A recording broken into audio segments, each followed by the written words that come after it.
Welcome to Turning Hard Times to Good Times. I'm your host, Jay Taylor, and I'm really pleased to tell you that Kjirstin Breure is with me once again.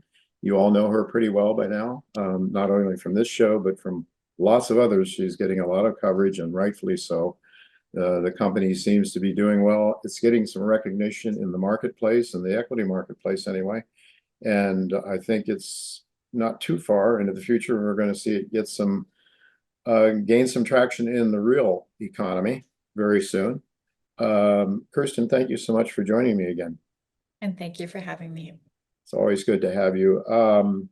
I should tell our viewers before we get into it, just as a matter of disclosure, I own shares of this company. It's actually the largest shareholding, the largest holding in my equity account.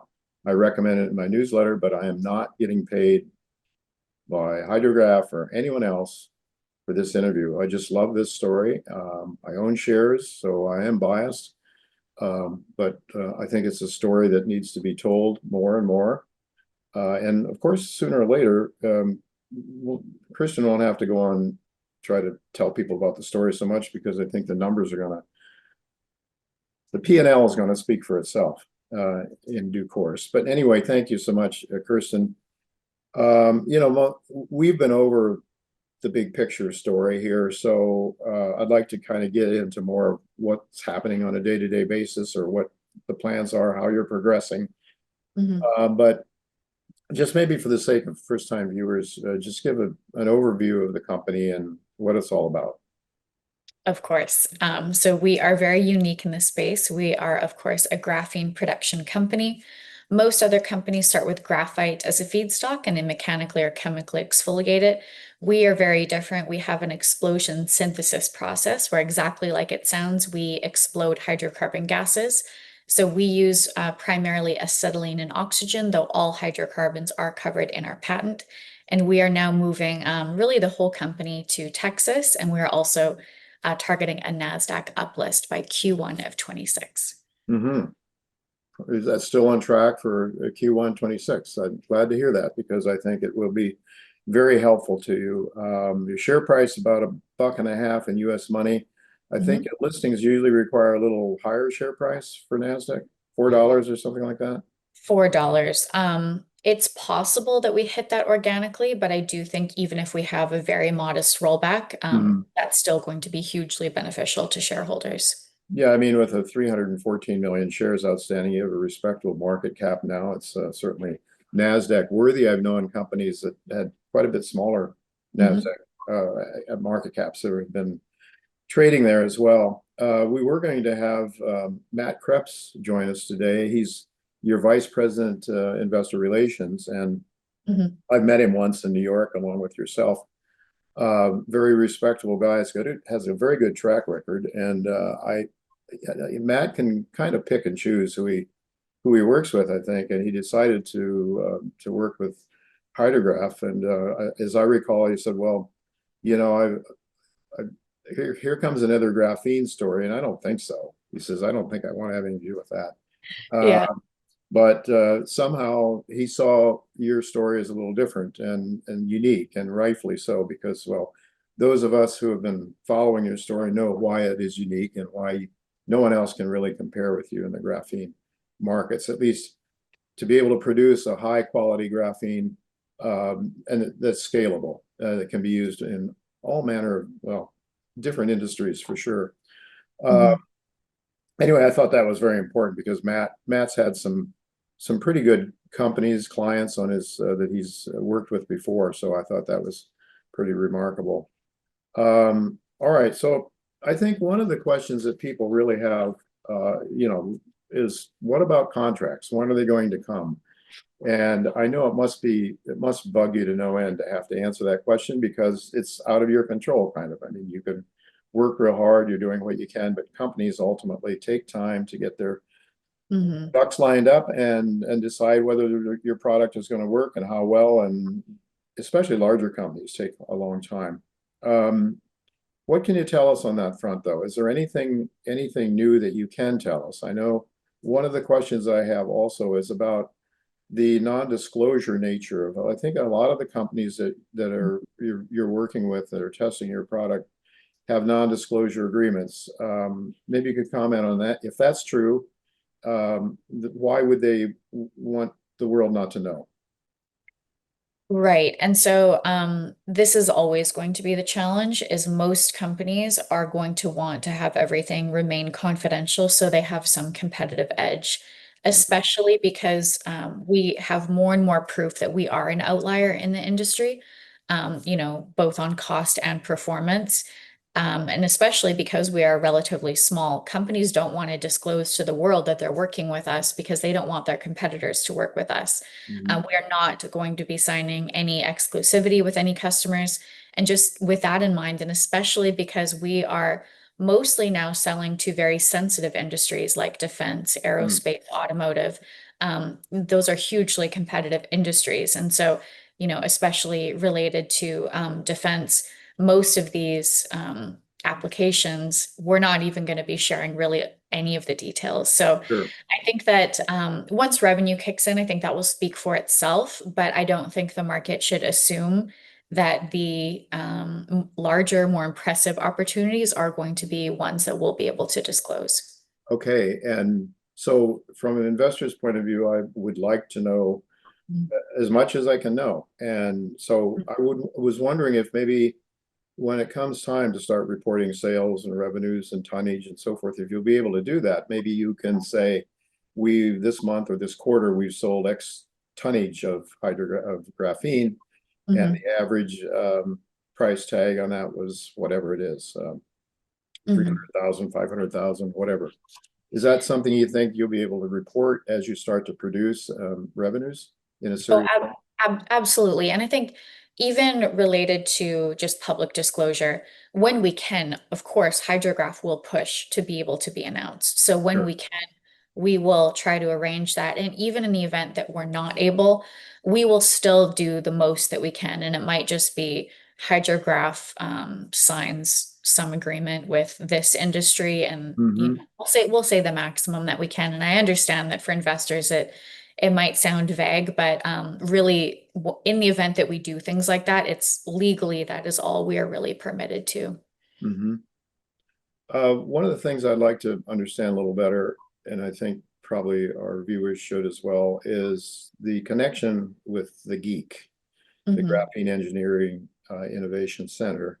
mhm. You're working very closely with them. And as I understand it, they have companies going to them searching for answers that you may not even be aware of.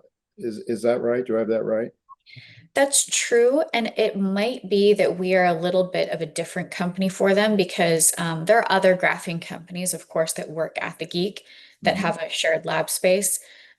So we chose to give them a very large amount of graphene. And we've been very clear, do whatever you would like with this, test it, because for us, the more people that have their hands on our material and can provide these data sets to us and to the public market, we're not very concerned about things not working just because our performance across the board has been so strong. So we are aware that we're being used in some projects and we get bits and pieces of information. And really, like I've said publicly, I think many times before, we mostly have to wait for the project to fully conclude before the geek can really share information, unless there's some rationale that they go to the customer and they say, okay, because this is so important and we need to make this decision, we want to loop in HydroGraph now. And then sometimes we get more information in advance, but mostly there is a bit of a dark period in the beginning. Mhm. So I believe you have Tom Eldridge, I think is his name, that actually is on Yes. your staff that works there with them. So Tom Eldridge is our director of business Right, development, and he right. really has experience building a customer pipeline from Yeah. zero revenue to more than $100 million. And I just again want to reinforce that is really the most challenging is building it from nothing. Once you have revenue, it's much easier to grow the revenue. So Mm. Tom is actually out of London and he goes back and forth to the Geek, but Oh, most of the time he's on the road visiting customers. So he doesn't really need to be in the lab. But Dr. Hao Lee is our laboratory director, and he's the one that's there leading all of the Geek projects and working very closely with the Geek team. oh. Yeah, I'd like to. We were talking about having Tom on with you today, but if we can do it sometime in the future, I think it'd be good to see that sort of business development side of things, to the extent he's able to elaborate on what he's doing, would be, I think, very, very interesting to investors. Absolutely. So, I mean, you made the point that your confidence level in your graphene is such that you want as many people as possible to try it, the companies to use it, and whereas your so-called competitors are a little more hesitant. Maybe things don't come out so well, and anyway, whatever. It's a bit of confidence on your side that the reason you're doing that. You talked about about partnerships as well. Could you explain how those work, partnership agreements that you have? Yes. So we have a few in the works that we are hoping to be announcing quite soon. And so when we can, we do love to partner with other companies. I think it always really depends on what we're looking at. But just to speak a little bit more to the point that you just made on kind of how the industry has really been created. Most of the other graphene companies, they're just making products and Uh-huh. they're really doing that in-house. And as mentioned, that kind of disguises the performance of the graphene, Mhm. because we are very confident in ours. We're one of the few companies that really sells graphene powder or graphene dispersions in whatever form we're going to be shipping it. And with that, we're very keen to partner with other companies, and I think Mhm. that throughout this year and certainly throughout 2026, we'll have quite a few announcements regarding partnerships. This year yet, Yeah, possibly, did you say? we do have a few in the works. Oh, a few in the works, but okay, but nail you down, and when are you going to have a contract for us? Well, I know. as I've just come to realize that I'm just going to be content to look at your P&L. And when you can start to show some numbers, then we know you're on the road. So it's going to come when it comes. So patience is required. We all want to have our cake and eat it too. We want to have everything when we want it. Uh, Mhm. Life isn't like that, usually. Um, but next year is the year that you expect we should start to see some real progress, I guess. Yes. I've said in quite a few interviews, it's possible this year. Anything we're going to be seeing this year is going to be on the smaller side. So again, this year is really just proving out what is possible and likely for 2026. And I Mhm. think especially as we get into the beginning of 26, we're going to have a lot of news upcoming. And regarding your move to Texas, you're going to be headquartered in Austin. I guess that's where you live. And Mhm. right now, Dr. Sorensen likes Manhattan, Kansas. He thinks it's Manhattan, New York City, I think. But Yeah, I mean, Dr. Sorensen, he's been there for decades, and I think that yeah, he's just so valuable to the company, sure. and he spends nights and weekends reading and Hmm. thinking about the company, inventing for the company. That if he's going back and forth, that will work just fine for us. And he has more recently said that he would consider moving. So we'll see how that plays out, but regardless, we are very excited to have the Austin headquarters open. We're projecting a February 2026 open date. And just to explain a little bit more, because I think there's been maybe a little bit of misunderstanding. So we're going to have the large scale production facility at a location that we'll be announcing formally in Texas. Hmm. And that will have a very small labor force there just because everything is automated. And Hmm. so that will really just be a large warehouse with all of our reactors and all of the post-processing machines that we need. And then Austin will have kind of this corporate presence where we're going to have open office plan. And then in the middle of the facility, we're going to have a very large kind of control room where we Oh, will be able to remotely monitor all of the production facilities. So it is really manufacturing focused, even though there won't be a lot of manufacturing actually done on site in Austin, if sure, that makes sense. sure. But we'll be able to operate everything from Wow, Austin. wow. So we'll have some machining room. We'll have a space kind of for continued innovation on the reactor, some new experiments in our detonation lab that we'll have on site.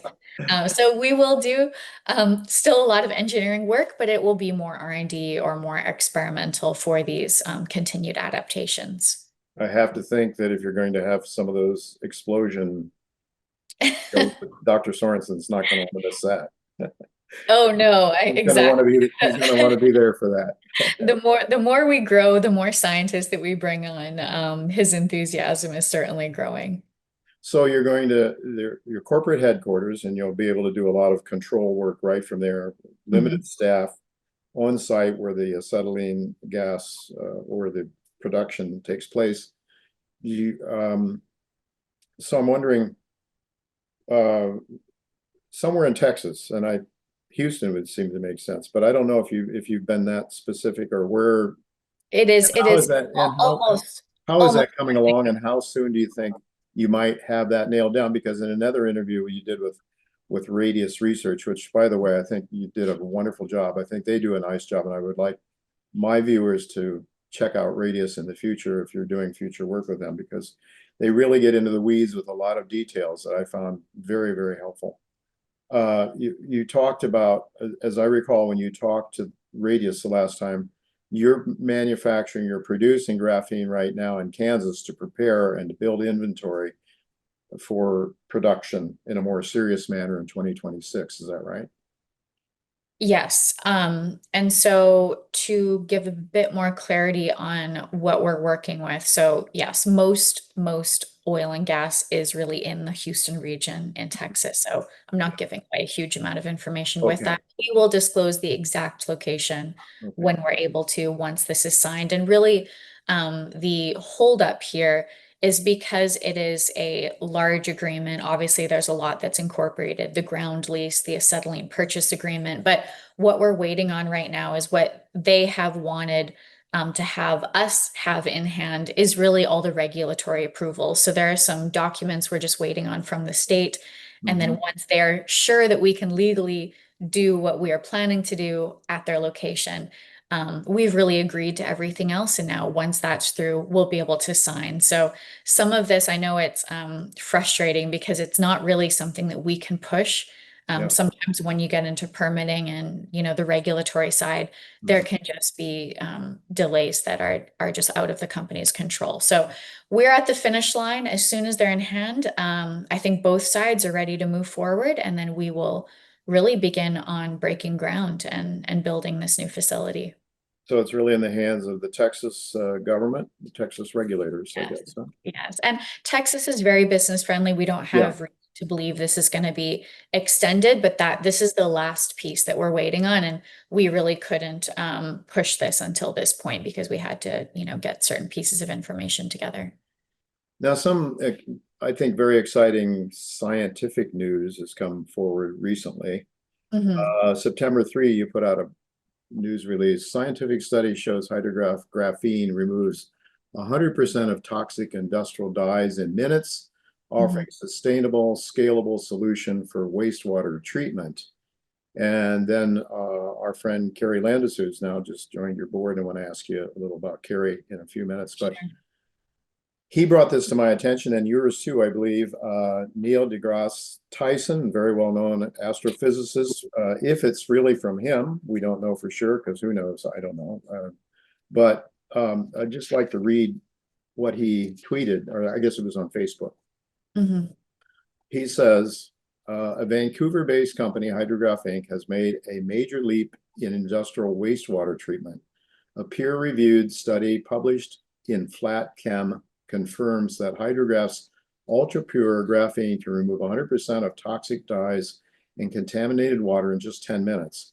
Using a patented chamber explosion process, their few-layer graphene offers an exceptionally large surface area for dye absorption, outperforming traditional methods. Tests showed that even after multiple recycling experiments, the graphene maintained 97% to 100% removal efficiency within 15 to 60 minutes, making it both reusable and cost effective. This breakthrough could offer a scalable solution to the $29 billion global wastewater crisis, particularly in industries where dye contamination is a massive challenge. Hmm. So, whether or not this is from the famous astrophysicists or not, is there anything that I just read that is not correct, as far as you know? No, so, and even if it's from a fan account, which could be. Yeah. Still great to, of course, get that additional publicity and recognition here. I would say that initial results are very, very promising. I do think that we need more work done here just to determine the life cycle. I think there should be a few more tests on how we're performing compared to constituents, even if it's, these standard methods. But this is a great first data point, and we are absolutely looking forward to working more closely with this university that had published the results. And just with that press release, we had a huge amount of inbound traffic coming from mostly Asian companies Uh-huh. in India, China, just with Sure. there's so much textile manufacturing there that this Oh. is, we found this is a very big pain point, cost effective, reusable, especially Hmm. um, water treatments. Wow. So, Mhm. I mean, that's, I guess, so mostly foreign, you would say, some domestic, but I think everything has come from Asia on this one, oh, yeah. just because I do believe that's really the world's largest hotspot for textile manufacturing. Yeah. Well, that's very interesting. So this could be, I mean, it's just one of many different potential applications down the road here. Then on Mhm. September 16th, another news release you put out, HydroGraph's oxygenated graphene coating offers a breakthrough in microelectronics cooling. That Mhm. looked really exciting to me. Can you elaborate on that, the potential, and how close might you be to some commercial application of that? That's further away, perhaps. These are both further away. I want to Yeah. caution our viewers. These are both further away. We would want to be partnering with other companies or other groups for either of these. This one, I really want to make a big point. If anyone's been following the company for years, you probably remember that years ago, I used to say, I don't know if we're going to perform in electronics. I'm not sure if we can work with semiconductors because most of the literature back then was really monolayer. Everyone thought, Oh, yeah. you need the monolayer graphene. And I just wasn't sure if that would be something we'd be performing well in because we are really nanoscale. I mean, our lateral particle size is 20 to 50 nanometers. And now all of these groups are testing our graphene, which is fantastic. And this is something, if I had been on the call, arranging this, I might have even said, "Oh, I'm not sure how this is going to go, but let's try it and see." And now we get this fantastic result. So I find this really exciting because this is something I didn't think we were going to perform in. And now we've had this great result. So this I find extremely exciting just for the future of, our commercial pipeline and electronics, and that this is a whole new area I think that we can start to explore. So we've had a lot of inbound traffic from this one as well, and we're very excited to see what else is possible here. You've pointed out in the past that you're probably going to some of these other applications down the road. Once you start having some serious revenues, Mhm. uh, then you'll have a little more ability to start to branch out into some of these others. And as you say, there's more research that needs to be done in a lot of these before they're ready for commercial applications. Coatings and composites is what you've said. I believe you've consistently said are Mhm. likely to be the first major applications, right? Exactly, just because of speed. We really just need to do what's fast. We need to see revenue as soon as possible. Once we achieve that, we can start to do the longer range applications that would be closer to energy storage, electronics, and the like. Yeah, there was another news release on July 21st. HydroGraph launches compounding partner program to expand Mhm. graphene enhanced thermoplastics, which is, I guess, an area. Mhm. Thermoplastics I mean, those might be some of the areas that we were first to see some revenues coming from. Yes, and to make another point on the compounding program, Mhm. this is really the best way that we found to keep that development cycle as short as possible because, and I'm sure people already know this, but with materials, it can be a multi-year process. I mean, if you're going to be selling to automotive and defense, it can be 5, 7+ years before you've really commercialized a product, just due to all the testing and all the regulations. We, of course, want to avoid that. And by going to these compounders, they already have their customer pipeline that Sure. they have access to, that they're already selling to. And if Hmm. we can teach them how to use with our graphene, Hmm. especially if it's in an industry that doesn't require any regulatory approval, and if we're under this threshold with luckily, our material is so high performing that we use such a small amount. We're not really changing that much for them. And usually they actually have a production efficiency boost by using graphene because it has this lubricating effect on the equipment. So this is really the best way to shave off those first lab results because you immediately go kind of to that industrial trial. Uh-huh. So this is great for us. And I think that the revenue that we could see this year, and certainly a lot of the growth that we're going to see next year, will be through our preferred compounders. Well, that makes a lot of sense. So I'd like to ask you about a couple of the new board members. Uh, Sure. Cordell Benningson. Mhm. He really has a very, well, both of these people do, but Cordell, could you just talk a little bit about his background? Because especially in defense applications, I think he looks very strong.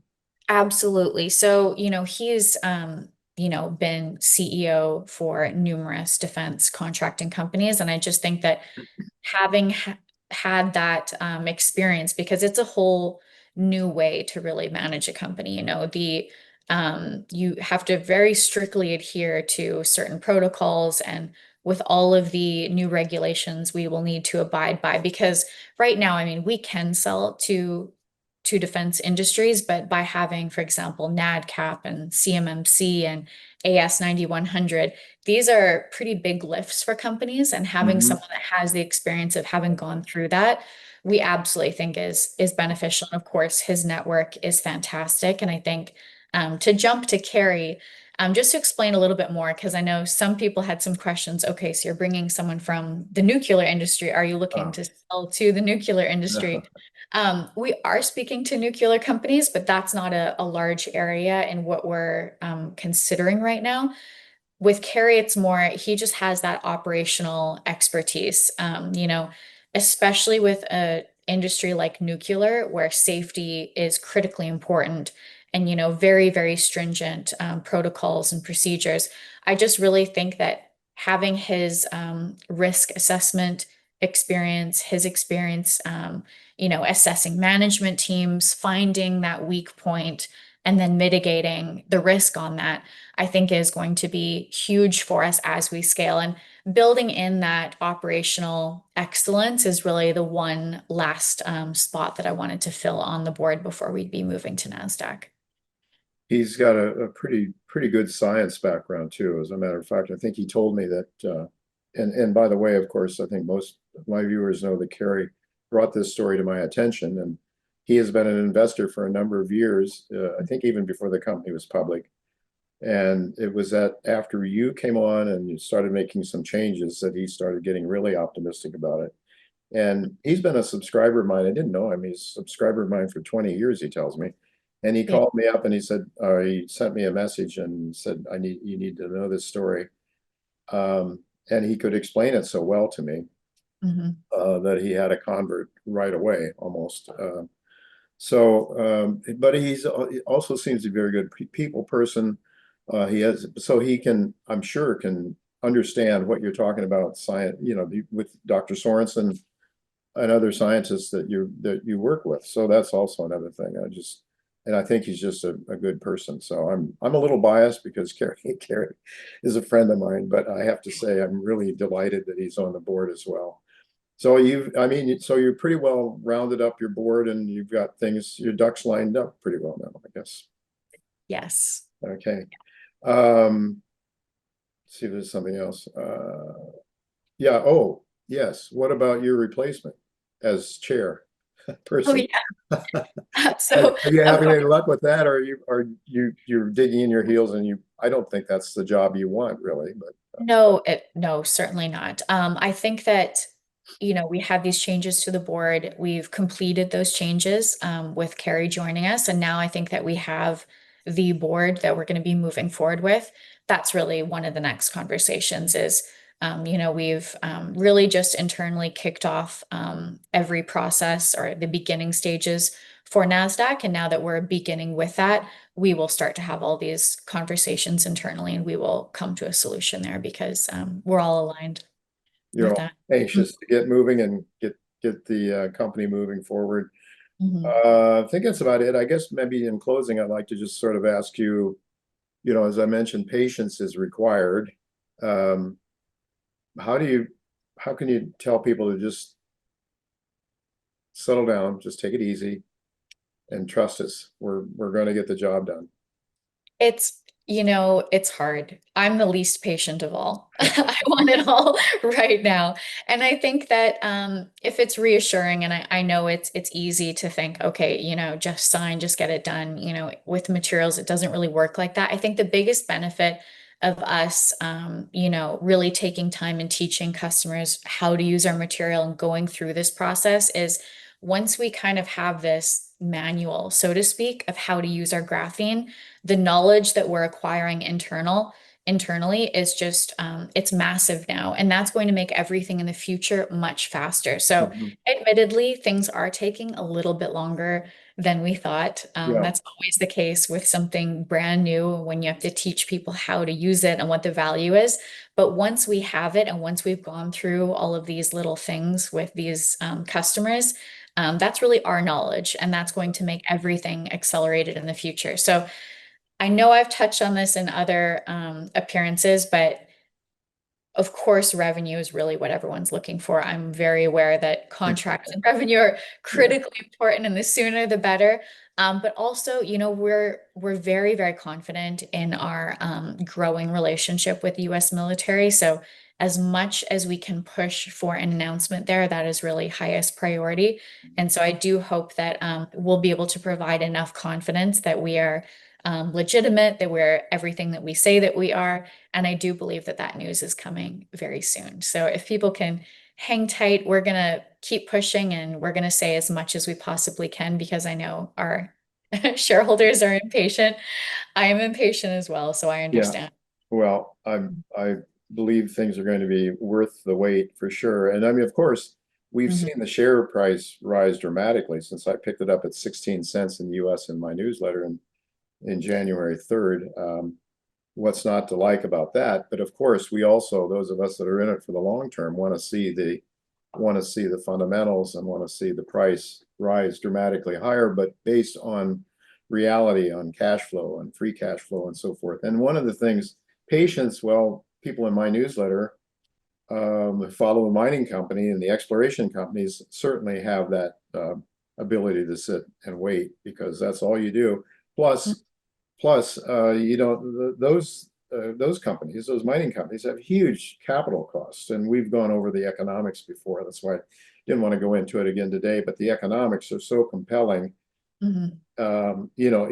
If they hold true to what you've talked about in the past, I think it's going to blow people away. This is a fantastic story, and I'm really pleased to see a growing number of people on Twitter, X, seeming to like the story and picking up in a very positive way.